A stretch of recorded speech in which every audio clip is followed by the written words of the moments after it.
Welcome to Projects for All. This is my Ridgid R4520 table saw. I've owned it for about 2 months, and I bought it to directly review it against my Delta table saw, which I love a lot.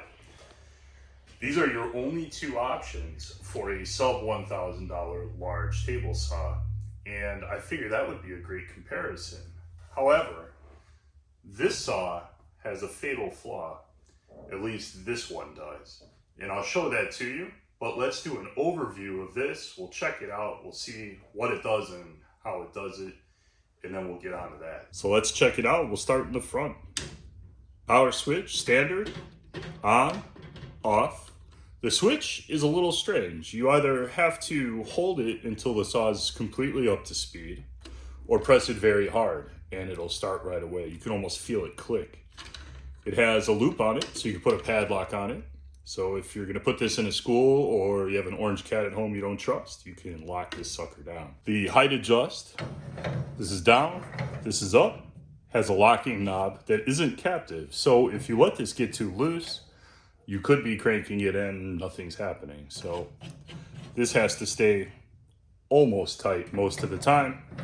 But when you do that, it works fine. This is all plastic, except for this. It feels like decent plastic. There's an angle gauge with a screw, and you can adjust and calibrate this gauge, and it's printed right on the front of this, so it's gonna stay put. On the right side of the saw, you get some storage. You get your angle adjust with the same locking. You get a place to put your blades. The stud's pretty long, so you probably get a lot of blades on here. This is also where I store the 2 wrenches to install the blades. You get a miter gauge that's hooked into these sheet metal stamped brackets. And it feels like you're breaking it every time you take it on and off. But at least you have a place to put it. On the back side, there's nothing going on at all. You got your access panel, 6 bolts, and you're in. You have the whole mechanism for the saw, the motor and all that's here, and you basically have a big open cabinet. The dust extraction is pretty good considering the size of the saw, but a lot of it gets trapped inside here, and occasionally this has to be taken off and all that stuff cleaned out of there. I haven't cleaned this saw out since I bought it. This is basically the first time this cover has been off since I started using it. And all you have is a 4-inch hole in the bottom. Here on the left side of the saw, we have a place to put our safety equipment, kickback pawl, and blade guard. And it just fits on this, I suppose, kind of an afterthought of a hook, but at least they give you a place to put it. We have our brackets for when we're not using the fence, so we have a place to store it,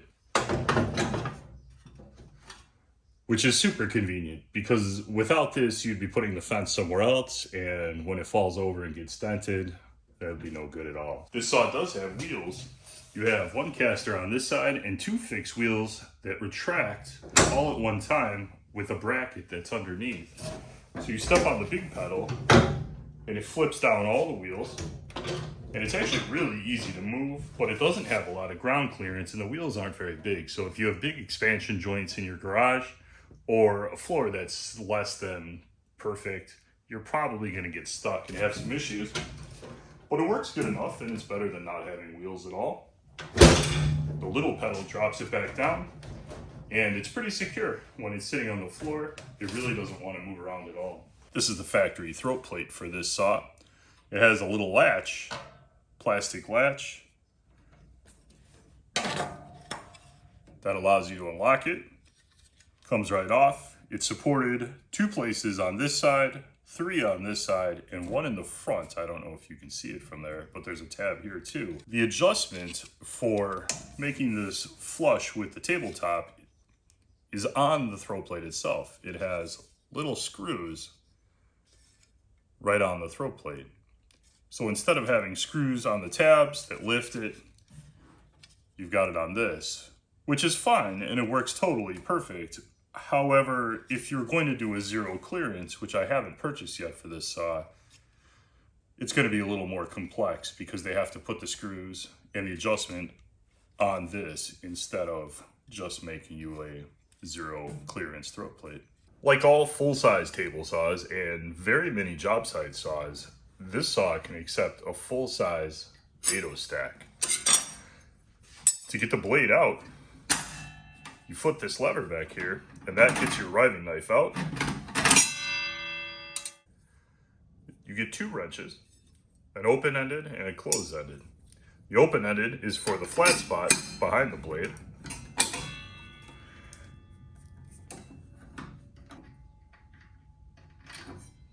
It's your nut.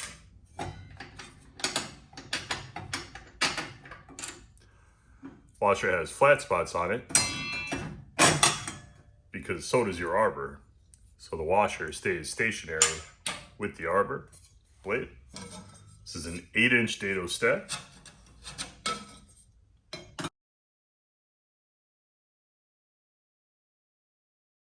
If you have a hose hooked up to the dust extractor port on the bottom of the saw, you want to be really careful not to drop this because you will literally just drop it right into the hose. And then you have to get on your hands and knees, get under the saw to get the hose off. And it's a little bit of a process. So with this one, the magnet on the stick isn't going to save you. You're better off not dropping the nut. I didn't put the shims and the spacers in, but it's 13/16 at its widest. I have not bought a 0 clearance plate for this yet, so I don't actually have a plate I can use a dado stack this wide. Obviously, you leave your riving knife out, and there you go. Blade goes back on exactly the same way. There's a little bit of a rough spot in the threads from this, and that was straight out of the box. So about halfway down the arbor, the nut gets a little hard to turn. Eventually, I'll probably chase it, but right there in the middle, and it's actually, honestly, it seems like it's getting worse. It seems like it's harder to turn for longer. And then it gets real easy right at the end there. Yeah, they look a little shiny on the end there. So it hasn't been a problem yet. Hopefully it will never become a problem.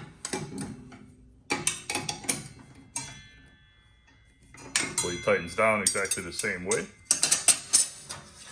Riving knife, super easy, just fits in the back here. There's some detents it fits in, and then you just flip your lever back down, and your blade's installed and you're ready to go. On the right side, you get 30.5 inches of rip. On the left side, you get 15.5 inches of rip. And a little dog ear. So let's talk about one of the worst things about this saw. And it's this. The fence locks down secure, is easy to slide. If you grab it here, right around this part, you can just one finger slide it around. It's smooth. You would think this is not a bad fence at all, but you would be wrong. This fence grabs both sides and squeezes together, and that's how it holds itself. So it is possible, if you're monkeying around with this, you can totally lock it down crooked. It does not snap straight when you hit that lever.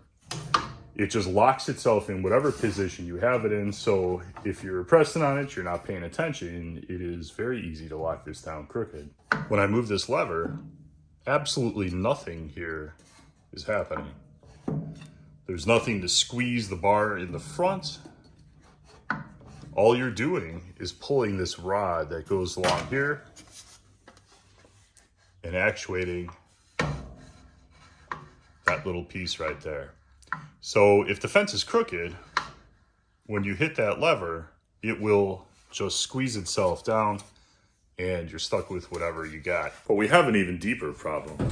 I don't know if you guys can see this. I try and set up the camera as best I can to give you guys the best view. But when squaring this to the miter slot to make adjustments, I noticed that you can get it where there's no gap here and no gap here, or very, very small amounts.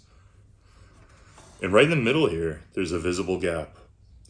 So I checked the fence, and the fence is bowed by about 5 thousandths right in the middle, but that looks like more than 5 thousandths to me. So I checked the miter slot, and the miter slot is bowed too by 7 or 8 thousandths. The miter slot comes out and goes back in.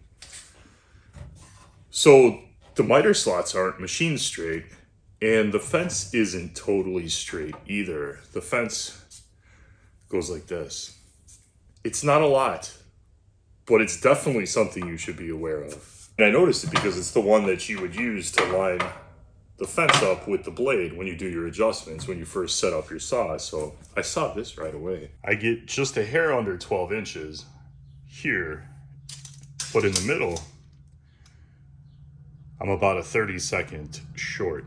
So where this goes in about a 32nd, the rest of that bow is actually the fence. The fence is bowed this way, the miter slot is bowed this way. And you get that strange gap right there where you get a tight fit, and you can definitely see a gap. It's not huge, but I built a table saw sled for this, and it binds a little bit. And I just assumed that was, you know, my bad craftsmanship, but in reality, I think it was probably this. So to me, this kind of kills this saw, which is sad because it is new and improved. And I know they had trouble with the riving knife and this piece of sheet metal here that connects the riving knife to the trunnion. This was really thin. There's tons of pictures online of these being bent, and the mechanism to raise and lower the blade seizes up because this is all jammed together, and this looks really stout. I don't see a problem here at all. I've had zero trouble with this. I mean, I've only owned it for 2 months, but I've raised and lowered this blade many times. Every time I use this, I run it, cycle it back and forth a bunch of times. So honestly, for normal use, for a normal person, I probably have a year's worth of use on this because I know this was a problem. So this has given me zero trouble. Everything here seems straight, it's well adjusted, seems to work fine. But these miter slots being machined crooked is a killer for me. So let's get down to brass tacks with this saw. I bought this to review side by side with my Delta table saw. I got a couple more videos out of it. We put it together, we did the adjustments, but the whole point of it was to buy this. I spent my own money to get it, to review against the Delta, because they're the only two saws under $1,000 that are this size. And I think there's a lot of value in that. But this saw is not good. I just got off the phone with Home Depot's customer service because I ordered it online. I called them and they told me you still have 39 days to return it, even though it's used. You put it back in the box and return it, no problem, which is what's going to end up happening with this. Another development, this last week, I'm pretty sure they discontinued this saw.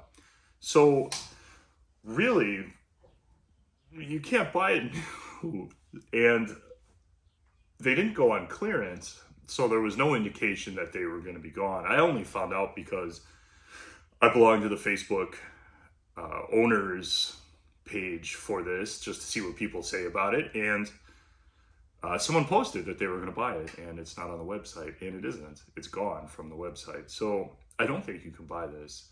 On the secondary market, when it's already assembled and you can bring a tape measure and check the things that are typically wrong with this saw, like apparently the miter slot being crooked. If it has the new version with the beefed up trunnion plate back here, for a few $100, this is still a really good deal, and it's not a bad saw. And if you really want to get crazy, you can adapt the Delta Biesmeyer style fence to this. All it is angle iron and square tubing all you in the fence, and that's it. So with that fence on this saw, if you can verify that the table was machined correctly, this isn't a bad saw at all. I've used this a whole bunch in the last 2 months. It's been my only saw. The Delta is sitting in the corner over there, and I've never heard this motor labor. I haven't done super wide dados, but about as thick as you can get through this. So, you know, half an inch or so. dados through things. It's been fine. Sadly, I can't recommend buying this saw. Go buy the Delta. This one's going back in the box. I'm gonna take it apart, and we're not gonna do the side-by-side Delta video because I don't see the point. Thank you for watching my video. Hit the subscribe button. We got some more cool stuff coming. We're gonna do a DeWalt job site saw. I'm excited about that. We got projects coming. Thank you.